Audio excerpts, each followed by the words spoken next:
साधु का शरीर ही दूसरों के लिए होता है, अपने लिए कुछ नहीं होता। एक मैं आपको बताऊं सत्य बात, ऐसा आपने कई बार सुना होगा। साधु मांग रहा था, दरवाजे दरवाजे मांग रहा था। एक मैया बहुत क्रोधित थी तो घर में पोछा लगा रही थी पोता से, और जैसे ही साधु ने कहा बोले भिक्षाम देहि, मैया को क्रोध आया तो उठा के पोता ही फेंक दिया, ले जा। और जैसे ही पोता फेंक दिया, अब साधु तो साधु है, साधु ने कहा पोता दिया तो पोता ही होवे, पोता दिया तो पोता होवे। अब उसके लड़के के विवाह को 8 साल हो गई थी, कोई बाल बच्चा नहीं था। क्या हुआ?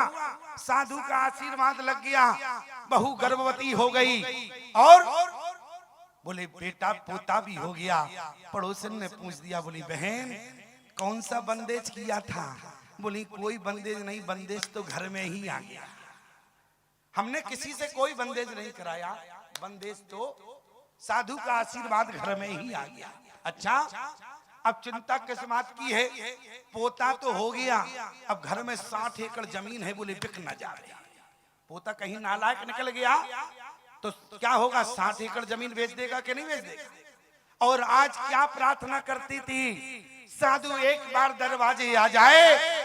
क्या आज अपने पड़ोसन से कहा साधु को पोता दिया तो पोता हो गया, कहीं ठीक से बैठा के आदर सम्मान करते तो बोले क्या होता?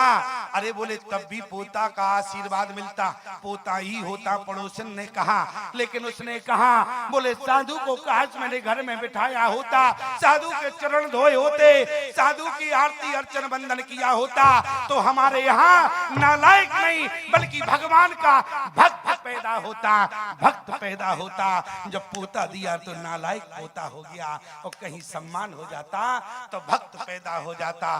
साधु सामा